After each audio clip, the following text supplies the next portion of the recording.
Ladies and gentlemen, good day and welcome to Premier Energies Limited Q2 and H1 FY2026 earnings conference call, hosted by ICICI Securities Limited. As a reminder, all participant lines will be in the listen-only mode, and there will be an opportunity for you to ask questions after the presentation concludes. Should you need assistance during the conference call, please signal an operator by pressing star then 0 on your touchtone telephone. Please note that this conference is being recorded.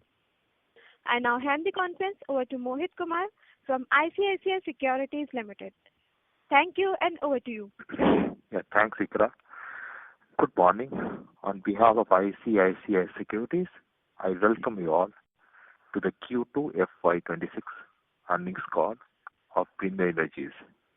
Today, we have with us from the management, Mr. Chiranjeev Singh Saluja, Managing Director, Mr. Nandkishore Khandelwal, Chief Financial Officer, and Mr. Binay Rustagi, Chief Business Officer. We'll begin with the opening remarks from the management, which will be followed by Q&A. Thank you, and over to you, sir. Thank you, Mohit. I'm audible to you? Yes, sir. All right. Good morning, everyone. Thank you for joining us today for our Q2 FY2026 earnings call. I am Chiranjeev Saluja, Managing Director of Premier Energies, and I am joined today by my colleagues, Mr. Khandelwal, Group CFO, Mr. Sudhir Reddy, Chief Strategy Officer and Director, and Binay Rustagi, Chief Business Officer. The company has reported another quarter with record revenue and profit numbers. Beyond the financial numbers, let me talk about some key highlights of this quarter. First, our new cell and module lines commissioned in Q1 have ramped up nicely, as you can see from the increased production numbers. The 1.2 gigawatt TOPCon cell line, which commenced trial runs in August, and it should fully ramp up shortly. Second, we have made a major announcement of scaling up our 4.8 gigawatt TOPCon cell project in Naidupeta, Andhra Pradesh, to expand it to 7 gigawatt. The total capacity of our cell lines would be 10.6 gigawatt by September 2026, aligning closely with our module capacity and our Mission 2028 target. What is important to note is that this upgrade is being done at a nominal cost, taking advantage of design efficiency, and is funded entirely through internal accruals. Third update is we won new orders aggregating to 6,511 crores in this quarter. These order wins come from a mix of top-tier independent power producers from across the market, which shows a strong validation of our ability to offer cutting-edge products at competitive prices with attractive margins. As you all would have seen, we have completed two very important acquisitions in the inverter and transformer businesses. K-Solar is a leading Indian inverter manufacturer focused on the residential market. Our 51-49 partnership with Syrma SGS, a diversified electronics manufacturer, brings complementary strengths and provides a solid platform for this business. K-Solar 143 crores in FY25. Our vision for this business is to increase the share of domestic value addition and market penetration over time. On the transformer acquisition side, Transcon is poised to grow strongly with a total production capacity increasing from 2.5 GVA at present to 16.75 GVA by April 26. Transcon has rich experience, and it is a 23-year-old company manufacturing transformers. The company is also moving up the value curve by moving towards more lucrative MV, HV, and EHV segments, which should improve margins on a growing top line. Both these acquisitions are highly complementary and value accretive. This helps us in offering a portfolio of allied products to our clients. We expect that together with BESS, these new businesses will contribute approximately 30% of our revenue over time. Structurally, the business stands on very solid ground, supported by growing renewable power demand, improving technology, falling costs, and the government's ever-growing commitment to domestic manufacturing. We expect more Make in India policy initiatives for inverters, BESS, and the module supply chain in the near future. FY27 would be an inflection point for our company as we more than double our cell and module capacity and create additional revenues from BESS, inverters, and ingot wafer. Thank you. We are now open for questions. Thank you very much. We will now begin the question and answer session. Anyone who wishes to ask a question may press star and one on their touchtone telephone. If you wish to remove yourself from the question queue, you may press star and two. Participants are requested to use handsets while asking a question. Ladies and gentlemen, we will wait for a moment while the question queue assembles.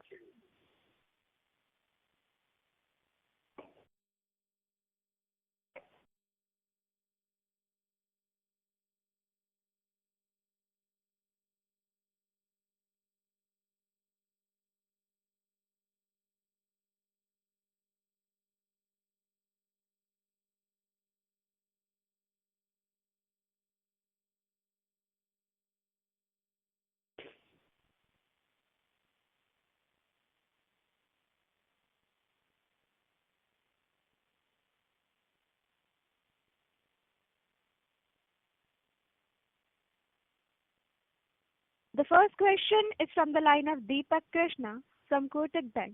Please go ahead. Hi, Chiranjeev. Hi, Vinay. Just wanted to understand this. If I look at your, revenue from sales, based on your presentation, it's gone from roughly 420 to 440 crores, this QOQ jump. And if I look at the, sales number on the DCR portal, that's closer to about 347 megawatt last quarter and about 424 megawatt this quarter. So that implies that, cell realizations have fallen QOQ about, between 10 to 15%. Is that correct? Are we looking at, something different or, is there like because the top one is ramping up? Anything that you can sort of clarify on that? Sure, Deepak. That's a very, very good question, and I would love to clarify this. The DCR portal was, launched by the Government of India more for traceability rather than, doing a financial analysis on sales and production. So what happens on a DCR portal is there are a lot of sales which are also intercompany or cell sales shown which are going into module production. To update you and the other shareholders on the call is that cell realizations in this quarter have marginally increased rather than decreased, and the DCR portal is not the appropriate reflection which shows that there's a 22% increase in sales because that is also having sales made to intercompanies. Sure. And maybe just on the two acquisitions, one essentially on K-Solar, in terms of when you reach about 1 million inverter pieces capacity, what would be the total gigawatt? And in terms of, reach, how are you sort of trying to capture the market? Is it because you're trying to focus on PM Surya Ghar? So how was the current company doing it? And, how do you see doing it? Do you also sort of build a franchise network as some of your peers or some of the consumer durable companies are doing? So that's on K-Solar. And so if I look at the transformer company, it looks like 1,000 crore valuation for 16 crore pack. Obviously, you are, more than quadrupling capacity. So how should we look at, current order book and, the revenue that the transformer business would have, say, maybe, in FY27, FY28? And similarly, maybe, similar numbers in terms of inverter, broad range of revenue and margins that you're sort of targeting. Sure. I'll pass this to Vinay to answer this question, Deepak. Yeah. On K-Solar, we know that the rooftop business in India is growing very strongly. mainly thanks to the PM Surya Ghar Yojana. The volumes have grown something like, I would say, 15 times over the last 2 years, and the current run rate is about 10 gigawatt per annum in terms of the new capacity addition. And we expect this run rate to actually increase going forward. So there is a very, very strong demand for residential inverters. The second point is that the government is increasingly focused on domestic manufacturing of inverters. So which means that, and as we have shown in our presentation, all the leading inverters in India are basically supplied by Chinese companies, or even where there are Indian companies, they're mostly importing inverters and using white label products. So there is a great opportunity for us to create a new segment which is growing very rapidly. So our plan is to basically enter the residential market first, offer inverters together with their modules as bundled products.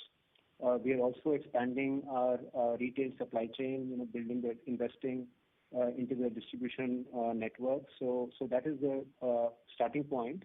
But over a period of time, what we want to do eventually with this business is, one, increase the product range to eventually go to utility scale segment also, increase value addition over time by making more components, in the company, and obviously grow the top line and the bottom line. In terms of, you've mentioned a gigawatt of capacity. So 1 gigawatt would typically for the residential market so the plan is to basically sell about 1 million inverters, which would typically translate to about 3 gigawatts of capacity. And at that capacity, we should be about, given the current market prices, that would imply about 1,500 crore rupees of revenues. Eventually, our expectation is that the company should be able to easily, I would say, treble the current top line and the overall financial performance over the next 2 to 3 years. On the inverter, I'd also like to add something, Deepak, that if you look at the inverter acquisition and the strategic partnership with Syrma SGS, you will see that Syrma SGS is already having 14 factories in India into electronic component manufacturing. They're getting into PCB manufacturing. So at Premier, we really value partnership, and the strength which we are getting with Syrma SGS coming in is backward integration, more adherence to Make in India, where we would actually be sourcing PCBs from within India once Syrma starts manufacturing PCBs. And when you spoke about channel network, K-Solar itself is a 13-year-old company having its own channel network. So basically, we are doubling our channel network between Premier and K-Solar on the retail side. K-Solar also does OEM for some large brands in India, which also is adding to our strength of contract manufacturing as an OEM partner. So I think we can move to transformers now. Yeah. So I think on transformers, your question was about, indirectly about valuation. So, I think more on forward, yes. So maybe just on valuation, But you should go ahead. No, sure. So, as you can see from the presentation, the company is actually expanding the capacity to about 16.75 GVA from the current base of 2.5 GVA. So there is almost a 7 to 8-fold increase in capacity. The company has a very, very strong order book. Execution is actually very, very strong. So we have seen, even over the last 6 months results, the numbers are significantly up over FY25. And at the same time, the company is moving up the value chain by moving to the more attractive HV, EHV, and other MV products. And basically our plan is to be again able to offer transformers to our customers and offer synergies in that respect, reducing the cost of customer acquisition. In terms of revenues impact, given the current run rate, the planned capacity ramp up, again our expectation is to actually more than quadruple the financial numbers and the overall performance over a period of about 3 years. Sure. Maybe just one thing on the strong order book growth that we've seen this quarter. We've seen a large addition in cells, lesser in modules. Is it just because cells are more longer cycle and modules are more shorter cycle? Is because of people blocking capacity for about a year and a half? Is that the way we should look at it, or are we incrementally trying to be more of a sort of a cell supplier to maybe this pump guys, module guys, or rooftop solar guys, or how should we sort of imply this, jump more in cells and less in modules? So I think, Deepak, you're right there. There is more of capacity blocking for cells going forward over the next 12 to 18 months because several module manufacturers who are not getting into cell or who have not had plans to do cell manufacturing want to block capacities, and then they look up to tying up with high quality, high efficiency cell supply contract, and that is where we have seen an increased growth in cell orders. Sure. Those are my questions. I'll just get back on the queue. Best of luck for future quarters. Thank you, Deepak. Thank you. Thank you. Ladies and gentlemen, in order to ensure that the management will be able to address questions from all the participants in the conference, kindly limit your questions to 2 per participant. Should you have a follow-up question, please rejoin the queue. The next question is from the line of Nidhi Shah from ICICI Securities Limited. Please go ahead. Yes, thank you so much for taking my question. My first question is, are you looking to expand into United States still, given that it makes much more sense now with all the duties? Yeah. Hi, Nidhi. So I think that's a good point. So obviously, there has been, the U.S. policy has been quite unpredictable. There have been a lot of changes in terms of the, IRA itself, tariffs on other countries, anti-dumping duty investigations going on. So, we had put our old plans on hold while all these changes were going on.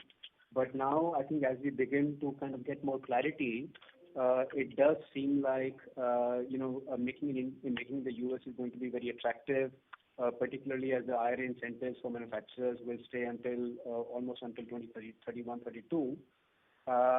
Also, I think you would know that in the U.S., between the cell and the modules, there is already sufficient capacity for modules, but the market remains terribly undersupplied on the cell side. So basically, our current analysis suggests that U.S. is an attractive market for local manufacturing. We are doing a lot of work internally to assess the market, get some policy clarifications, understand the execution issues, etc. So we are studying the market, and at the right time, we will make a decision whether to go ahead with it or not. All right. My second question is that given that the transformer company that we have acquired is also doing capex, we have a lot of capex upcoming in the next couple of years. What is our capex requirement for the next 2 years, year-wise, FY27 and FY28? Yeah, so Nidhi, I'll take this question, Chiranjeev here. So, as of now, we feel that, our cash flows are quite healthy, and most of the capex spend, what we are doing is coming in for internal accruals. We don't plan to take any new debt. In fact, we are working towards making the company debt-free gradually over time. So we don't see any concern with the healthy cash flows coming in terms of capex deployment. Okay. And would you be able to give like a ballpark number as to what capex you're looking at for FY27 and FY28? So this keeps changing based on the plans. Now you see we have announced the ingot wafer because government has sent out the draft guidelines for ALMM list 3. So and also the cell capacity we have increased. We have advanced by almost 18 months the target of 10 gigawatts. We could achieve efficiencies in terms of the scale in increasing the capacity from 4.8 to 7 gigawatt. So, you would like to add something here? Yeah, so I think it is, maybe, it is really quite simple. So over the next, I would say 12 months, our big project is going to be the 7 gigawatt cell line and the 5.6 gigawatt module line. Together, the capex on these is going to be about 4,000 crores. In addition to that, the next priority thereafter is basically the ingot wafer project, which is about 5 gigawatts in the first phase and 5 gigawatts in the second phase. Bulk of that capex will basically come after the next 12 months. And that will be a capex of somewhere around 6,000 crore rupees. So that is the kind of big, big numbers.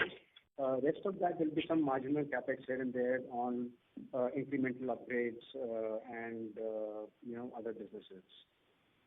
And of course, there is a BESS capex also. Again, BESS we have laid out quite clearly in two phases. One is till June next year, which is about 300 crore rupees, and then another 9 months after that, another 300 crore rupees. So these are the kind of three main items for capex until 2028.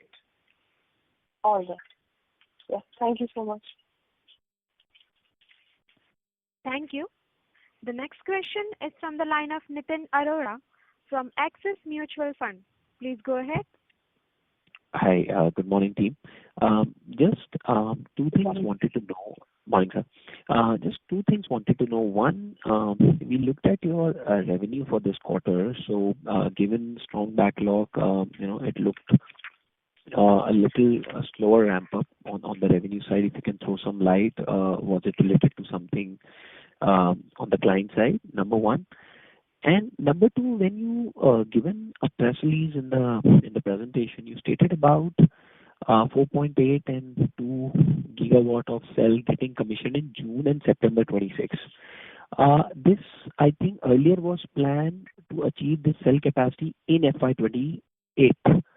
So have we preponed this, and what has led to this preponement? Is it like the efficiency what you are getting in terms of faster capex, or were the earlier plans were different? So if you can throw some light on that. Yeah, I think your revenue. So despite a full order book and very strong production numbers, they were flat for two reasons, right? One is because of unprecedented customer sites were not ready to receive deliveries, causing certain. And then we had the reduction in the GST rates, which is a big advantage for our IPP customers, and they wanted shipments to be postponed beyond 22nd of September. So this is kind of a temporary blip. Production numbers have actually increased as per our plan, thereby causing increase in the FG inventory levels. And you would see this getting cleared out in this quarter. So this is as such. Your other question on the justification to expand cell capacity. So we feel that many companies have announced cell manufacturing plans. Most of this new capacity will take 2 to 3 years to come online and ramping up. So with the demand being so strong and an attractive market opportunity to be captured in this period, we had actually gone back to the drawing board and seen that our building and utility design were anyway ready for the enhanced capacity. And therefore, we took a decision that we would increase this from 4.8 to 7 with a nominal incremental capex, and we'll be able to pull this off quickly. That is, by September 26, the increased capacity. 4.8 comes in June. And you're right that the original plan was to achieve 10 gigawatt in FY28. We've actually, advanced this target by 18 months. Okay. And this is internal accruals. Yeah, please go ahead, sir. Yeah, and I said this is internal accruals, no new debt being taken. Got it. Just one thing Sorry wanted to to know. Nitin. Sorry, just I have one question on the cell. It's a follow-up, just one question. When we look at the DCR portal, which I don't know, sometimes it becomes very misleading because the cell utilization, what you're showing in your presentation is very different from the DCR. And even for other companies as well, it's like 0.1 gigawatt going to 0.2. So, it's like 100% jump, but overall utilization is very low. The question was that the new cell which you have commissioned, you think by Q3 end, by December, this new cell of 1.2 gigawatt will be going towards 80-90% utilization? Yes, we have clearly indicated that the lines are getting ramped up, and by December we will reach full utilization, almost full utilization. Got it. Very helpful, Chiranjeev sir. Thank you so much, and all the best. Thank you. Thank you. The next question is from the line of Subramaniam Yadav from SBI Life Insurance. Please go ahead. Thank you, sir. So just wanted to understand that incremental 300 crore of inventory built up is largely because of delay in the shipment, right? That's right. Yeah. Okay.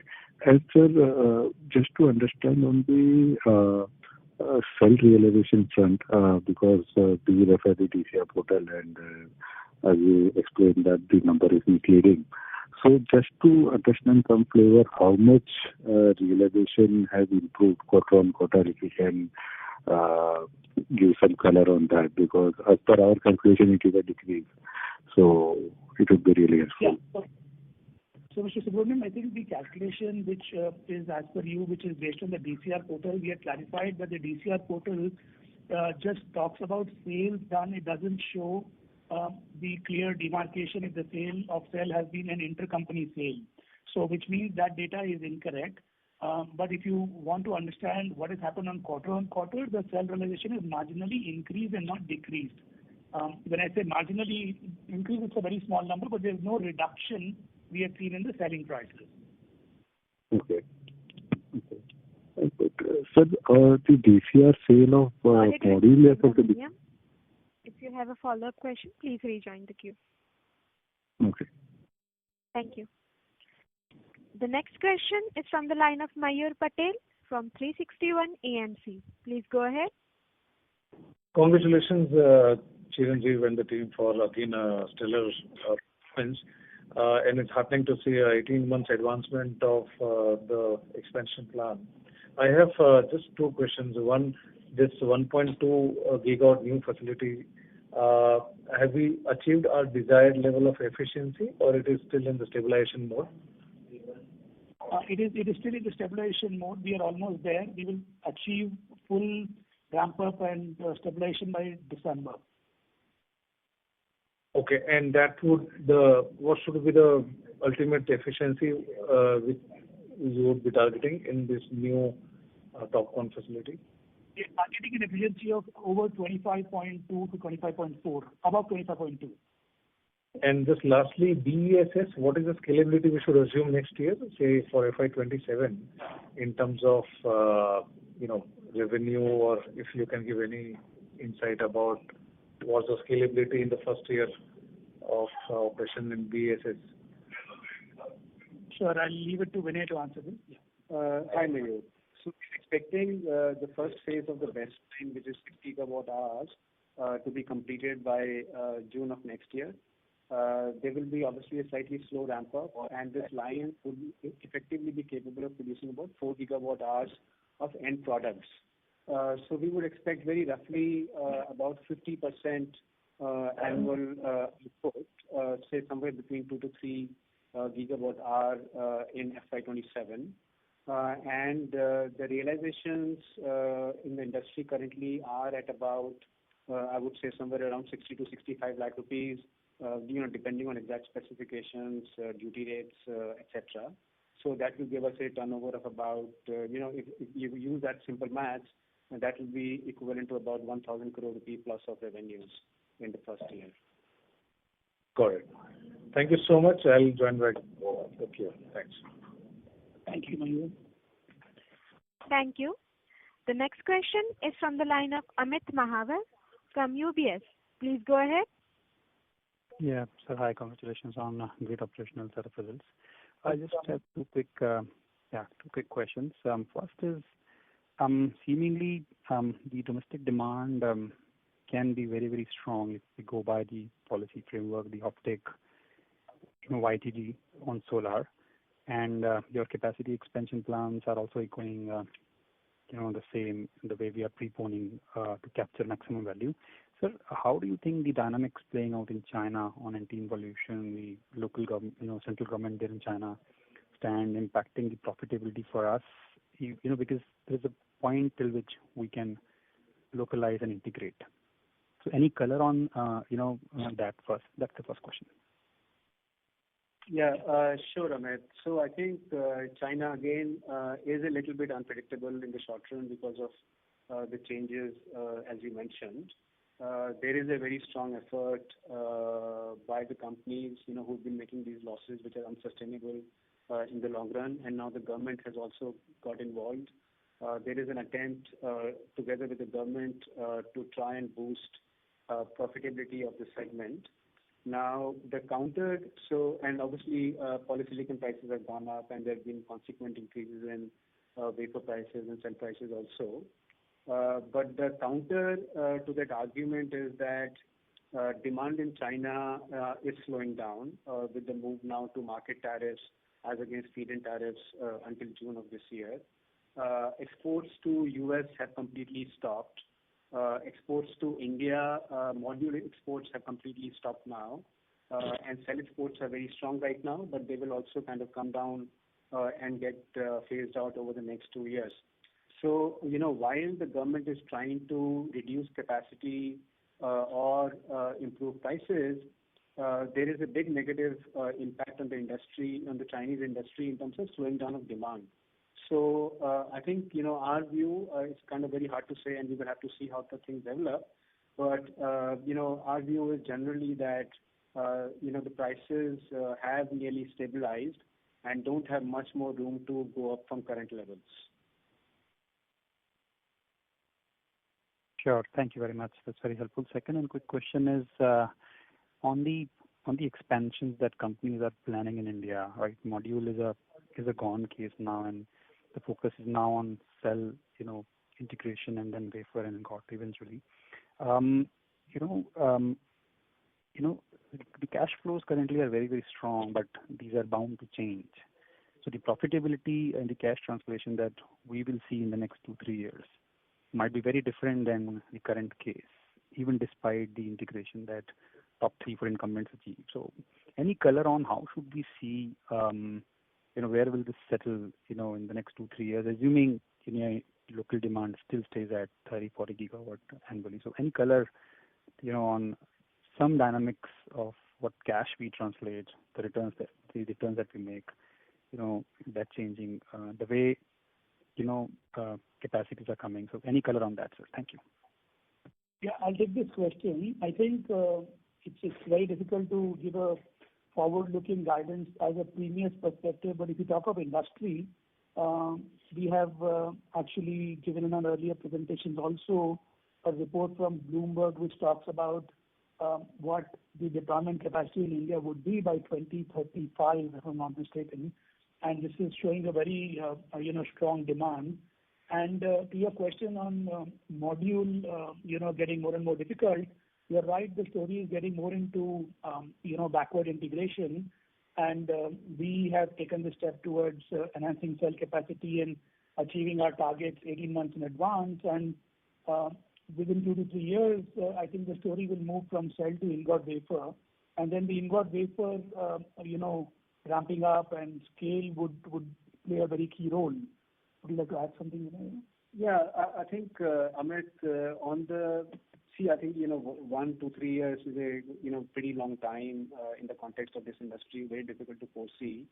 But, a few things are likely to happen. One, while, yes, you're right, more capacity will come up, leading to these fears about oversupply and margins going down. But at the same time, there'll be 2 other counterweights. One is that there'll be further emphasis on backward integration. And it remains to be seen how many of these new companies can backward integrate into ingot wafer, particularly at the kind of scale they're operating at. Ramp up cell lines. That's right. So, we have seen, for example, with the implementation of Element 2, many of the smaller module suppliers, particularly those with outdated, obsolete capacities, are going to be stranded and eventually go out of business. I think the same kind of trend will also play out in the cell business because the cell technology is also changing. So, for example, increasingly the talk is about perovskites, new tandem technologies, back contacts, etc. We ourselves, while all our new lines are going to be TOPCon, but we are already thinking of, investing in R&D. We are exploring tie-ups. We are trying to adopt new technologies over this 2 to 3 year kind of time frame. So, while these new capacities come up, our expectation is that we would have leapfrogged in comparison with our scale, adoption of new technologies, and the backward integration that we are planning. So I think, and these are the 3, I would say, fundamental pillars that will determine the overall competitiveness of all the players in the long run. So, given, what Chiranjeev just said in terms of soaring demand and these factors, we feel that some of these concerns about margins going down are a little bit, overdone. Thank you and good luck, sir. Thank you. Thank you. The next question is from the line of Raman KV from Sequent Investments. Please go ahead. Hello, sir. Can you hear me? Yes, we can hear you now. So, I just have two questions. One is with respect to the margins with the new business lines like inverter and transformer and DVSS. What are the margins we expect?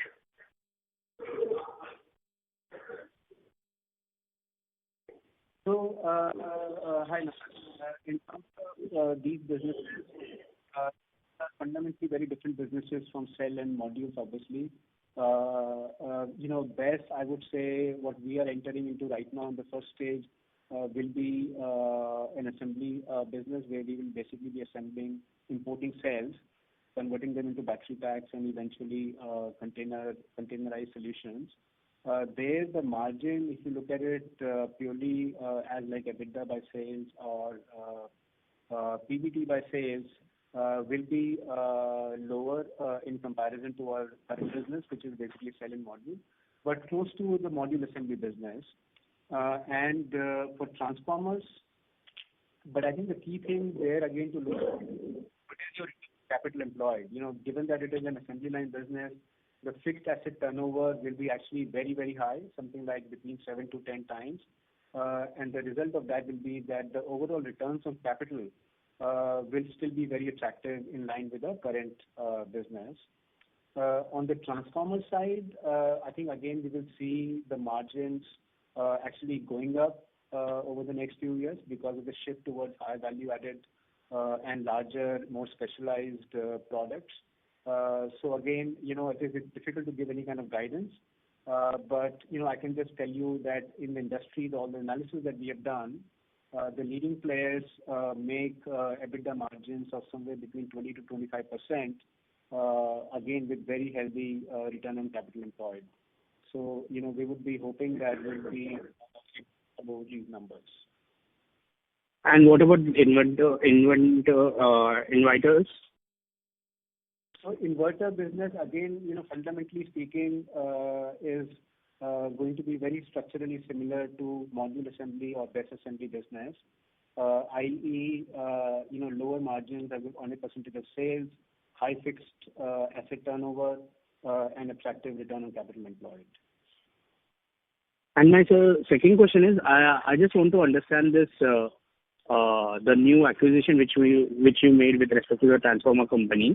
Sir, from the PPT, what I can understand is, in the acquired entity, the capacity will ramp up to 4.2 gigawatt. And then there is another JV formed with respect to the acquired entity and the management team, which is of 72 to 28% JV. In that, you will add 10 gigawatt, 10 GVA capacity. So effectively, what will be the premium energy share in this entire totality of the business? So, Naman, just a small clarification. First of all, the 4.25 GVA is addition on the current capacity.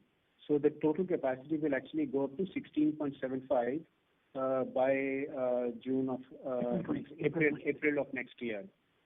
In terms of our share, so we are obviously 51% shareholder at the top level, which is the Transcon Ind level, and then effectively if you just do simple maths, 51 into 72% at the new Trafo level.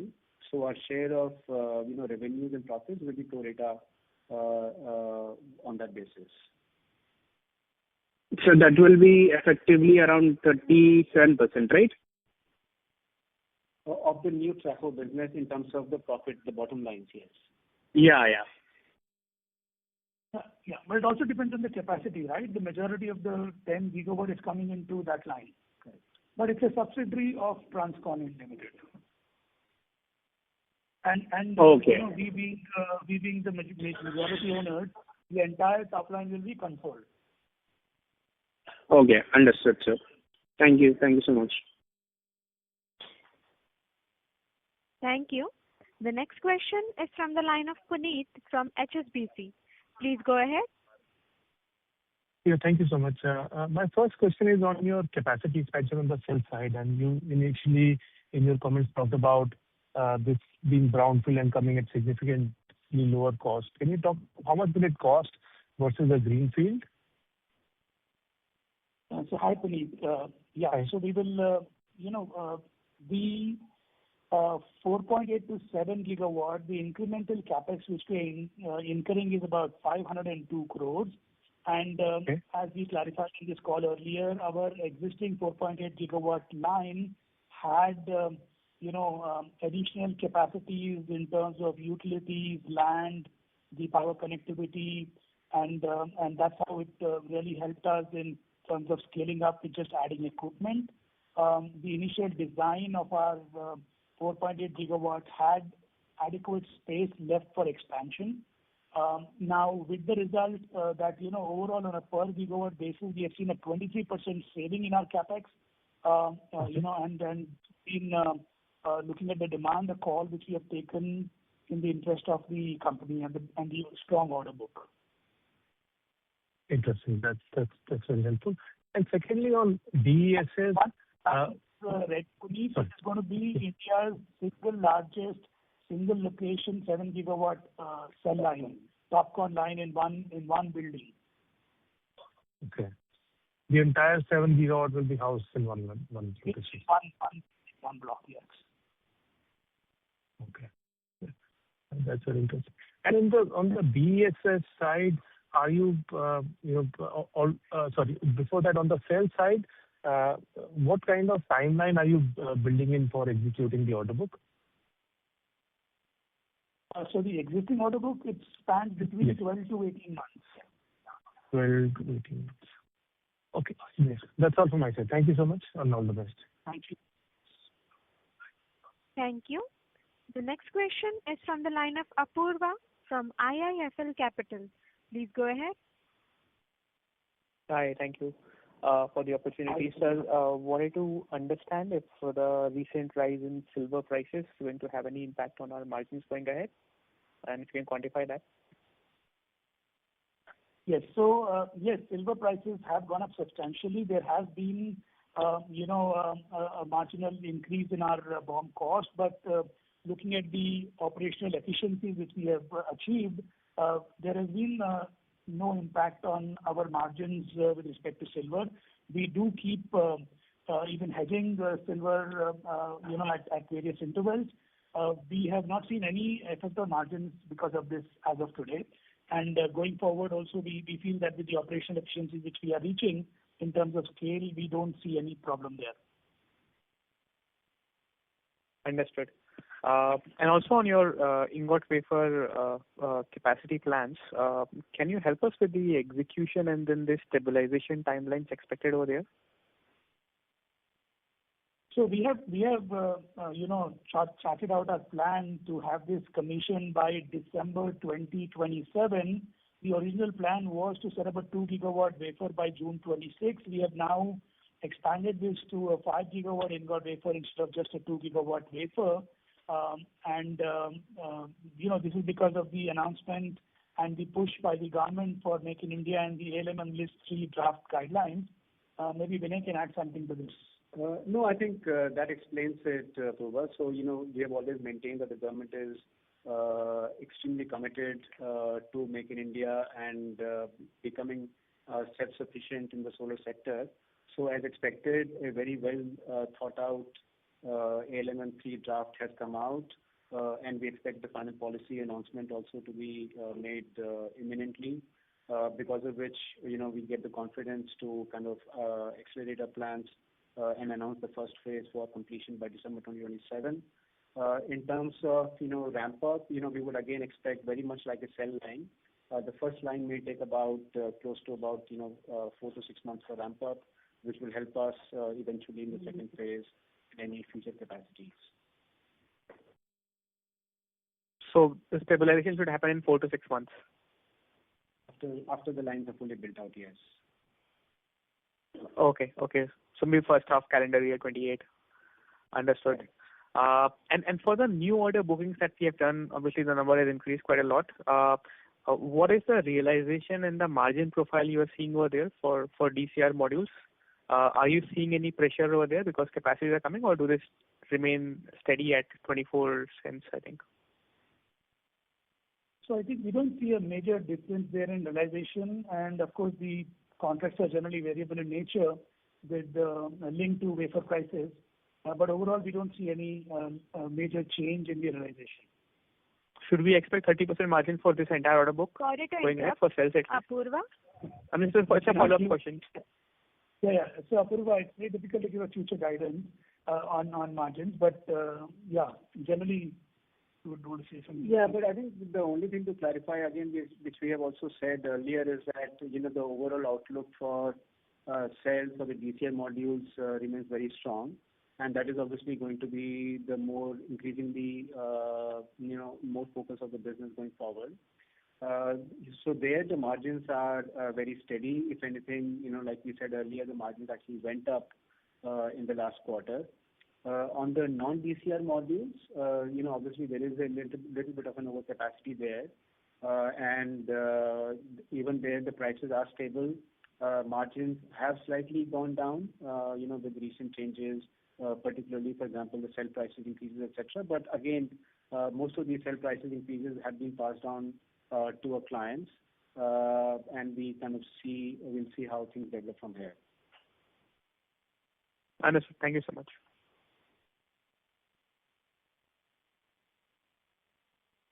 Thank you. The next question is from the line of Ketan Jain from Avendus Spark. Please go ahead.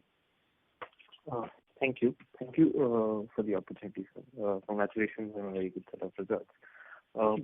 My first question is just your view on how do you look this, that ALMM2 or the DCR module results in a higher cost of solar tariff by around 30 to 40 paisa, and which might again be increased with the ALMM3 in introduction as well. So what makes you think that there won't be any pushback from the industry, because in the end the price is borne by the consumer, by the retail. So how do you look at this? So Ketan, the ALMM2 timelines have been known since December 24. It has been a long time. Obviously, there was a amendment issued about 2 months ago on that. But in terms of how that is going to play out and the impact on cost, etc., we can already see, by and large, the tariffs which have been bid out in the solar sector have been very stable. Increasingly, obviously, there are no more standalone tenders. Most of the bids now are some kind of hybrid design, solar plus BESS or solar plus wind plus BESS. And there again, you can see the tariffs are at all-time low levels. Even solar plus 2-hour BESS and 4-hour BESS are now less than 3 rupees. So, other example other anecdote I can give you in terms of very minimal impact on tariff is our own open access projects. We have been planning to develop captive projects for our own needs. And there, as you know, from June 2026 onwards, all projects completed thereafter have to comply with ALMM2. And based on our studies, the increase in cost of power is of the order of about 10 paisa. So, that is, I would say, a very small increase, and the market is very easily able to absorb that. All the discussions with clients basically show that the demand for renewables remains very strong, and there is no concern related to cost of ALMM2 or ALMM3 implementation. Understood. Thank you. And most of my other questions have been answered. Just 2 bookkeeping questions. One, what would be our percentage of silver, cost of silver in the BOM for cell? It's for the manufacturing cell. Yeah. including all the different kind of pastes we use, it was about 1 cent a watt about a year ago, which has now gone to somewhere around 1.4 to 1.45 cents at present. Understood. Just the last question. What would be our mix of cells used for captive use and sold outside in the first half of FY26? This keeps changing. It's very dynamic, so we would not be able to give you a number on this. Sorry. Understood. Okay. Fine. Thank you, sir. Thank you. The next question is from the line of Subramaniam Yadav from SBI Life Insurance. Please go ahead. Thank you. So just again wanted to understand on the gross margin front, because we have seen improvement in this quarter because of last quarter, despite of silver paste cost going up. And when we look at the sale of PCR module also has come down. So just wanted to tally this thing. Is there anything specific here, or a cell realization has improved much because of that your gross margin is higher? Hi, Subramaniam. So, first thing I would say is that changes in margins are not particularly large. So I don't think, and they come from many different reasons, including a greater proportion of cells sold in this quarter.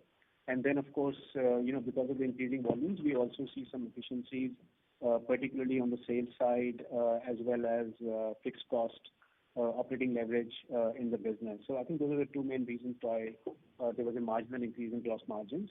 But overall, I still want to kind of, add that the overall prices and the outlook for particularly cells and DCR modules remain stable, and the margins are at the current levels. I mean, you will see any changes that you see on a quarter-to-quarter basis can arise from, one-off changes in the business mix in that specific quarter.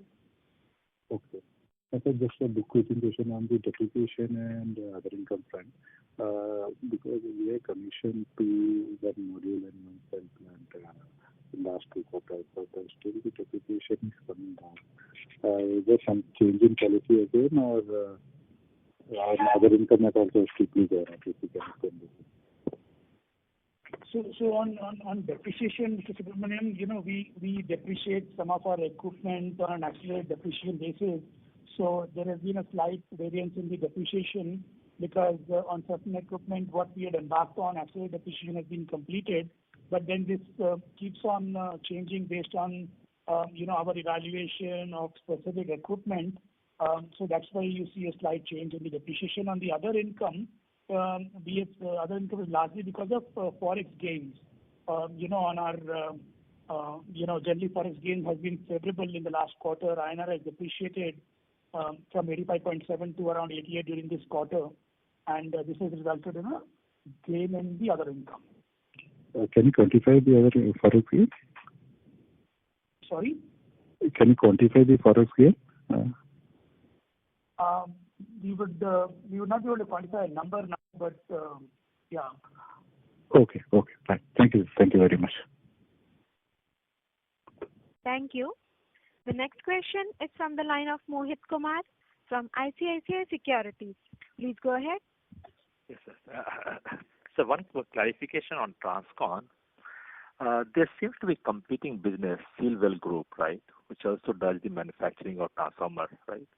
And the second clarification is that EBITDA has been declining for last 3 years on Transcon Industries, right? Can you just help us with the synergy between our business and Transcon business, which lead to a higher growth and operating profit? And what is Sealwell Group? Yeah, Mohit, we did not understand the first part of the question. Can you please? I think there's a competing business of the same group, right? Which also is it correct? No, we're not aware of any other sister or group company of Transcon. Understood. I think we're reading somewhere the Silver Corporation Private Limited, High Power Electrical Industries and Transport Industries together represent 6 crore. Yeah. So that is, I think, I understand now, Mohit. You're talking about the partnership firm which Transcon was running, which was the slum sale was done to Transcon Ind Limited, and there is no, connection or with those companies anymore. They do come under related party, but if any related party transaction is done, it's going to be unplanned. Understood. My second question on Transcon, the EBITDA has been declining for last 3 years, Yes. right? Yes. So what will lead for, what is our right to win, right? Amit, sorry, Mohit. This is a company which actually has a very strong execution capability, over 20 years of track record. Like I said, the current run rate of the company is extremely strong. There is a growing order book, last year the company delivered EBITDA of about 30 crores, and this year we are expecting a significant growth in that number. So, going forward, we are expecting strong growth, not just from the current capacity, but also obviously from the expanded capacity, going up by about 6 times over the next 6 months.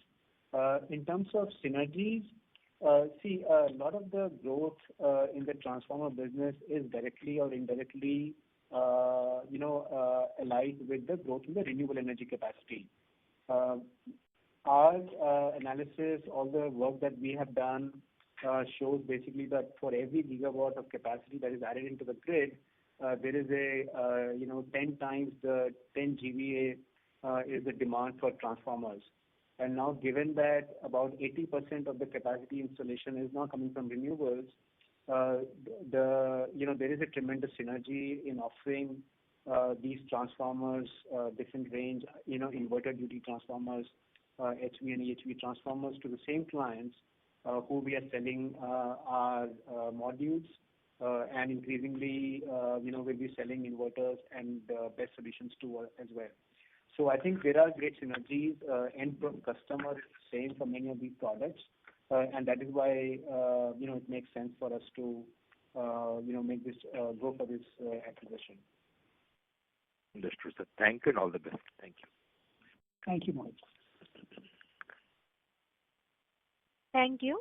The next question is from the line of Sanjay Mukim from JP Morgan. Please go ahead. Hi, gentlemen. Hi, good morning. A couple of questions from my end. Hi. A couple of questions. The order book has grown very substantially this quarter. It's in a very large order book now compared to current revenues. Can I ask about the dynamics of this book? How firm are these orders? Do they guarantee a margin as they are executed, or do you carry margin or pricing risks on these order books? The contracts on the order book, which we generally, share with the shareholders in the market, is firm order books. We never account for any framework or orders which have a possibility of order cancellation clauses. The prices and the margins are fairly protected, and any change in forex or wafer pricing is passed on to the customer, because these are variable kind of contracts with a pass-through. So, I think that should answer your question, Sanjay. No, thanks, Chiranjeev. And if I may follow up, and I'll perhaps push you a bit on this, Chiranjeev, is now that this order book is visible, and like I said, it's several quarters worth of revenue, would you be able to guide to a margin outlook since you have such a large order book? As a board policy, we don't. And I think I'd like to, say no for this question, Sanjay.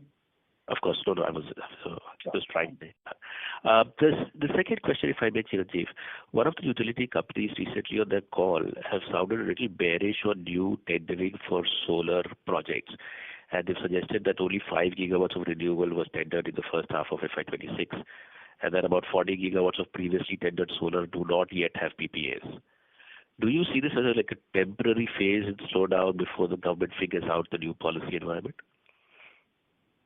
Sanjay, hi, this is Vinay here. So I think, if you're an IPP, if you're a new IPP trying to bid for projects and build up a business pipeline, then I can understand that the outlook is not great because, there is a bit of a slowdown in new tender issuance and auctions. But if you're an IPP which has been in the business for, I would say, 3 years or more, then I think you have nothing to be concerned about because most likely you have a great pipeline of business and a lot of execution coming up over the next 2 to 3 years. So just to give you some numbers, there is currently about more than 100 gigawatts of solar capacity which has been auctioned and allocated to developers. This is only the utility scale. We're not talking about rooftop or open access or Kusum scheme here. And even accounting for the fact that, as per the press, the 30 or 40 gigawatts of projects which have not been kind of getting converted into PPAs, there is still a large backlog of these projects which are due for execution over the next 2 to 3 years. And you see that in the execution run rate and the capacity addition that we see on a month-on-month basis. All the leading developers, if you just look at, what is their current business vis-a-vis the wins that they have, for all the developers, the number is something like, the pipeline is something like 1.5 to 2 times of their existing business. So I think, if you are an established IPP or if you are a module equipment supplier like us, there is a very strong visibility of demand and growth in this segment. Great. That's very useful. Thank you, Vinay. Thank you. The next question is from the line of Harsh Mishra from Bernstein. Please go ahead. Hello, am I audible? Yes, you are, Harsh. Yes, and congratulations on the good set of numbers. I just had one question. So regarding ALMM2 demand, rooftop remains very strong, you mentioned, but for utility scale ALMM2 demand, the timeline is now only for tenders after September 2025. So no such tender has concluded until now? So that's right. These, as you were discussing, the activity on the new tenders remains very small. And for utility scale projects, now, I want to clarify one thing. While the government issued this announcement, the relaxation from shifting the implementation of the bid cutoff date from December 24 to September 25, the government has also subsequently issued a clarification that all the projects which were bid out in the intervening period, where the tenders had a specification that the bidders have to use ALMM2 modules, will still have to use ALMM2 modules. So for those projects, and I think we would expect all those tenders to actually already have that clause because that is the policy design. So the government has effectively clarified that even projects bid before September 25 will have to comply with ALMM2 as long as the tenders had stipulated such conditions. So overall, we think that the ALMM2 implementation timeline and the clarity is there now. And of course, from early next year, we will start seeing all the rooftop solar and the C&I segment demand also coming into the market, because of which we expect a very strong demand growth over the next 2 to 3 years for ALMM2 stroke DCR modules. Okay, got it. Just one last thing. For the big jump in orders, that's of course excellent. Do we have a sense of the realization for the DCR and non-DCR part of the pipeline? We just clarified that, Harsh, that the margins remain similar to what they are today, and these are backed up by variable clauses in terms of forex and wafer. But we would not like to make any future guidance as such, But as an overall sector, we are clear that the demand is quite strong. Okay. Thank you. That's all. All the best for the next quarter. Thank you, Harsh. Thank you. The next question is from the line of Anupam Goswami from FUD Live. Please go ahead. Good morning, sir.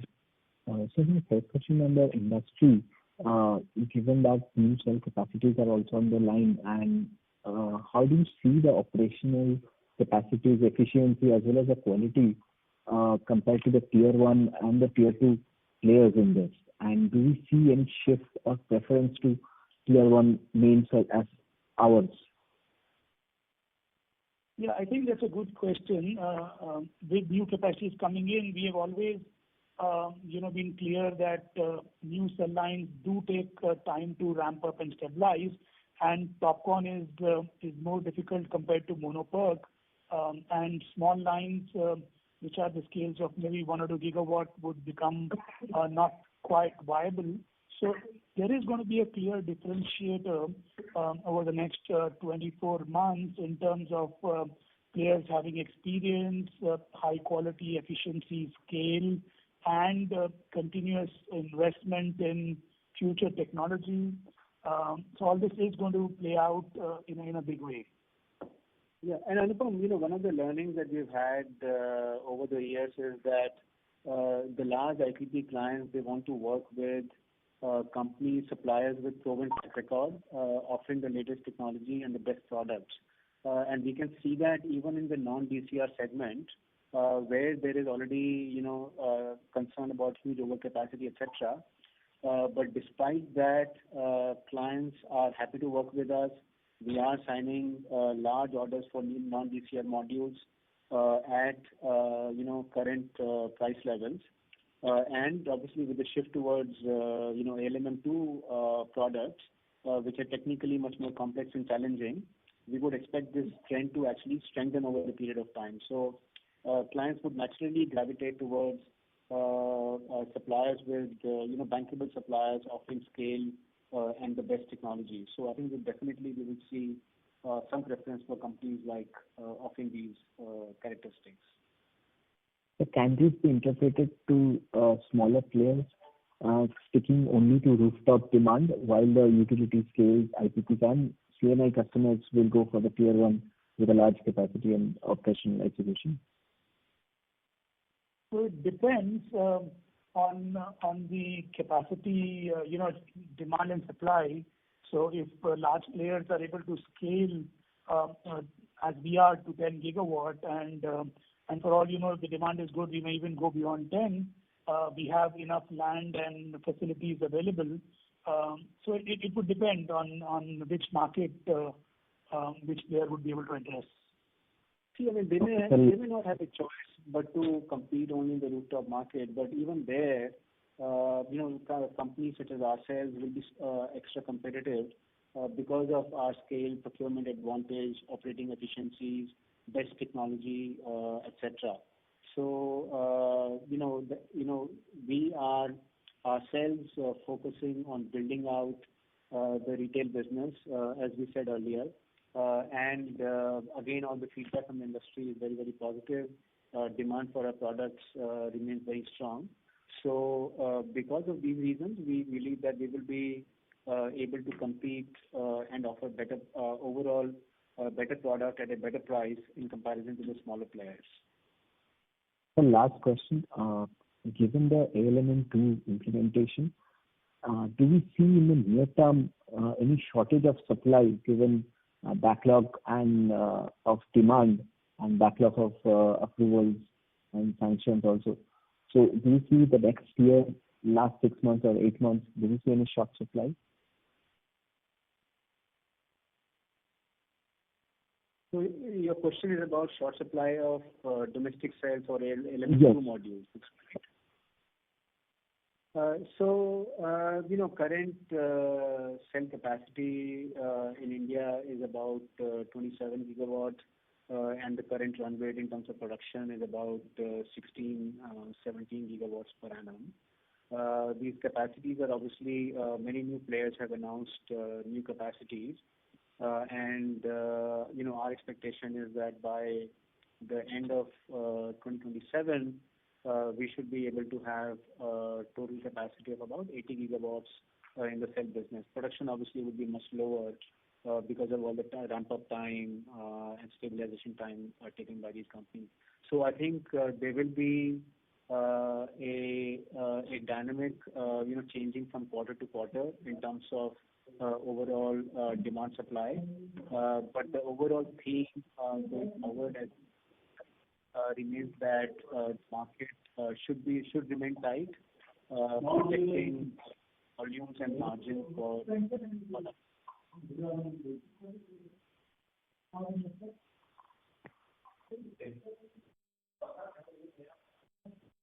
Hello. Yes, hi. Oh, okay, sir. Was there even a question? Yes. Thank you, sir. I'll join. Thank you. Thank you. The next question is from the line of Srinidhi from ASK Investment Managers. Please go ahead. Yeah, hi. Thank you for the opportunity and congratulations on great set of numbers. Sir, I was wondering, would it be possible to give some color on what percentage of your cell production next year is likely for external module manufacturers? So it's extremely difficult to answer this question because this keeps changing, Right. Based on the dynamics quarter on quarter. So we would not be able to give you a firm number on this. But some broad range, sir, given you have a very firm large order backlog compared to your capacity, even like some broad number should be fine, just from modeling perspective. Yeah, about 50-50. 50, right. And sir, I'm presuming as the time passes, more and more cell required for your own module manufacturing will be internally produced. Wondering this development, first of all, it's correct assumption, and second, will it be contribution profit accretive or it would be more like neutral to dilutive? So as I said, it's going to be dynamic, right? I mean, let us say we get more of non-DCR orders for our module lines, then we would sell our cells to other module manufacturers. And if we get more of DCR module orders, then we would be internally consuming them. Very difficult to give an answer on this now for the next year. Understood. And so the 60% backlog that you have for the cell, it's all external, right? Yeah. So the order book which we are showing, of course, the cell orders are all external. Right. And so just give us some color on. Sorry to interrupt, Srinidhi. You have a follow-up question, then please rejoin the queue. Sure. Thank you. Thank you. The next question is from the line of Deepak Krishna from Kotak Bank. Please go ahead. Maybe just two follow-ups. So one was essentially on the FX gain, while Chiranjeev, you indicated FX gain, but the cash flow statement shows zero FX gain in the, so in case, sir, if you could sort of clarify, why the cash flow statement has zero FX in 1H, and, we are sort of seeing QOQ impact. So if any sense of what that number is. And second, just on this, the previous question that Chiranjeev asked, essentially, what is stopping us from winning the DCR module orders directly? Because, we have the cell, so we should sort of be in a dominant position to, win majority of the DCR module orders. Why is the case that, we are sort of being a cell supplier to someone and, they are sort of winning a DCR order when they don't have cell capacity? So I think, Deepak, this is mainly because if we have non-DCR orders from our long-term clients who are independent power producers, then we do not have enough module capacity left to convert them into DCR module. And then in that situation, we would do pure cell sales. So as I told, it's kind of dynamic in nature, depending on the module order book, whether it's the backlog of non-DCR orders, because these are fairly large orders which we cater to, and large IPPs who we have a very long-term kind of a relationship. So it is kind of dynamic. But Deepak, just to add to that, I mean, there is nothing that prevents us directly from taking the DCR orders. But by doing that, we will be basically blocking out both our cell and module capacity. Whereas, because the demand for non-DCR modules remains strong, if we can get a better overall result in terms of profitability and margins by selling the cells and the non-DCR modules separately, then that is a better option. And that is what we evaluate that dynamic and accordingly decide our sales mix and strategy. Sure. And maybe just on the FX question, if you could sort of clarify the cash flow shows zero FX gain this particular quarter for 1H. Yeah. Hi, Deepak. So, the FX gain is basically the reinstatement of the foreign exchange, which is not realized. So if it is realized, then only it goes to the cash flow. Sure. It is since it's reinstatement, it is coming as other income. Sure. Okay. Good. Thanks for the clarification. Thank you. Ladies and gentlemen, due to time constraint, this was the last question for today. I now hand the conference over to management for closing comments. Thank you, and over to you. Thank you. So, I just wanted to kind of say we went through obviously a range of questions about the company's business in terms of our expansion plans, acquisitions, government policy, etc. Overall, our view is that the fundamentals of the business are very compelling. Demand is showing exceptional growth. There is obviously a very strong focus of the government on domestic manufacturing. We see a lot of new initiatives to be announced, covering a whole range of products, including BESS, inverters, electrolyzers, etc. Our aim, obviously there is a lot of new players coming into the sector, but our aim remains that, we want to kind of focus on scale, on vertical integration, and adopting the latest technology. And we feel that, our business is poised to grow very strongly, given our plans for capacity expansion, backward integration, and diversification into new areas. So we hope, that we believe that this is a very strong investment opportunity, and we hope that you buy into our plans and support us going forward. Thank you. Thank you, sir. On behalf of Premier Energies Limited, that concludes this conference. Thank you for joining us, and you may now disconnect your lines. Thank you.